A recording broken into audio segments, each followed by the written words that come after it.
भाषाओं और बोलियों के साथ साथ कई वैश्विक भाषाओं को सम्मान देने का काम भी किया है और उनकी शब्दावलियाँ, पदों और व्याकरणों के नियमों को अपनाया है।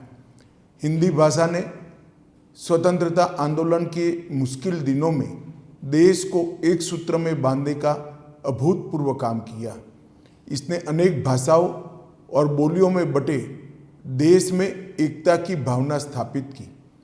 देश में पूरब से पश्चिम और उत्तर से दक्षिण तक स्वतंत्रता की लड़ाई को आगे बढ़ाने में संवाद भाषा के रूप में काम किया है। इसमें हिंदी की महत्वपूर्ण भूमिका रही है। देश में स्वराज प्राप्ति और स्वभाषा के आंदोलन एक साथ चल रहे थे। स्वतंत्रता आंदोलन और स्वतंत्रता प्राप्ति के बाद हिंदी की महत्वपूर्ण भूमिका को देखते हुए संविधान निर्माताओं ने 14 सितंबर 1949 के दिन हिंदी को देश की राजभाषा के रूप में स्वीकार किया था। किसी भी देश की मौलिक और सृजनात्मक अभिव्यक्ति सही मायनों में सिर्फ उस देश की अपनी भाषाओं में ही की जा सकती है। प्रसिद्ध साहित्यकार भारतेंदु हरिश्चंद्र ने कहा है कि निज भाषा उन्नति अहे सब उन्नति का मूल, यानी कि अपनी भाषा की उन्नति ही सभी प्रकार की उन्नति का मूल है।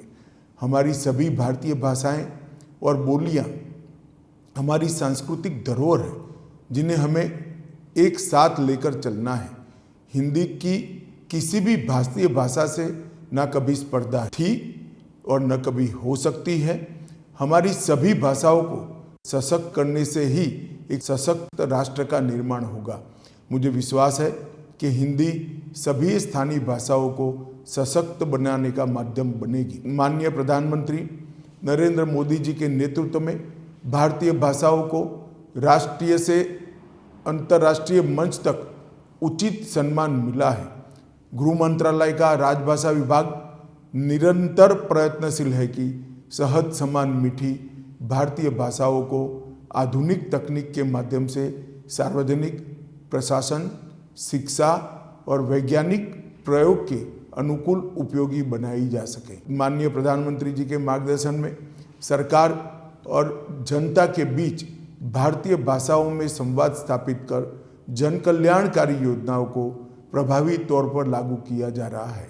देश में राजभाषा में हुए कार्यों की समय समय पर समीक्षा के लिए संसदीय राजभाषा समिति का गठन किया गया था और उसे उत्तरदायित्व दिया गया था कि यह देश में सरकारी कामकाज में हिंदी का प्रयोग, उसकी प्रगति, इसकी समीक्षा करे और रिपोर्ट बनाकर माननीय राष्ट्रपति जी को प्रस्तुत करे।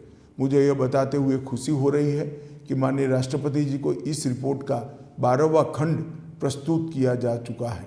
14 तक इस रिपोर्ट के 9 खंड सौंपे गए थे, लेकिन हमने पिछले 4 वर्षों में 3 खंड प्रस्तुत किए हैं। 2019 से सभी 59 मंत्रालयों में हिंदी सलाहकार समितियां का गठन करने का काम समाप्त हो चुका है तथा इनकी बैठकें भी नियमित रूप से आयोजित की जा रही हैं। देश की विभिन्न क्षेत्रों में राजभाषा के प्रयोग को बढ़ाने की दृष्टि से अब तक कुल 528 नगर राजभाषा क्रियान्वयन समितियों का गठन भी किया जा चुका है। विदेशों में भी London, Singapore, Fiji, Dubai, port Louis में नगर राजभाषा कार्यान्वयन समितियों का गठन किया गया है। भारत ने संयुक्त राष्ट्र में हिंदी राजभाषा का उपयोग को बढ़ावा देने की भी पहल की है। राजभाषा विभाग द्वारा अखिल भारतीय राजभाषा सम्मेलन की भी नई परंपरा शुरू की है। 13-14 नवंबर 2021 बनारस में पहला और 14 सितंबर 22 को सूरत में और राजभाषा सम्मेलन आयोजित किया गया। इस साल पुणे में यह तीसरा अखिल भारतीय राजभाषा सम्मेलन आयोजित किया जा रहा है। राजभाषा को तकनीक के अनुसार विकसित बनाने के लिए राजभाषा विभाग ने स्मृति आधारित अनुवाद प्रणाली कंठस्थ का भी निर्माण किया है।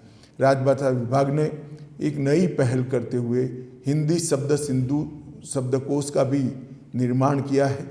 इस शब्दकोश में संविधान की 8वीं अनुसूची में शामिल भारतीय भाषाओं के शब्दों को शामिल कर निरंतर उसको समृद्ध किया जा रहा है। विभाग ने कुल 90,000 शब्दों का ई महाशब्दकोश, मोबाइल ऐप और करीब 9,000 वाक्य का ई सरल वाक्यकोश भी तैयार किया है। भाषा परिवर्तन का सिद्धांत कहता है कि भाषा जटिलता से सरलता की ओर जाती है। मेरे विचार से हिंदी के सरल सुस्पष्ट शब्दों को कार्यालयी कामकाज में प्रयोग में लाना चाहिए। मुझे विश्वास है कि राजभाषा विभाग के इन प्रयासों से सभी मातृभाषाओं को आत्मसात करते हुए लोक सम्मत भाषा हिंदी विज्ञान सम्मत और तकनीक सम्मत होकर संपन्न राजभाषा के रूप में स्थापित होगी। एक बार फिर से आप सभी को हिंदी दिवस की अनंत अनंत शुभकामनाएं। वंदे मातरम।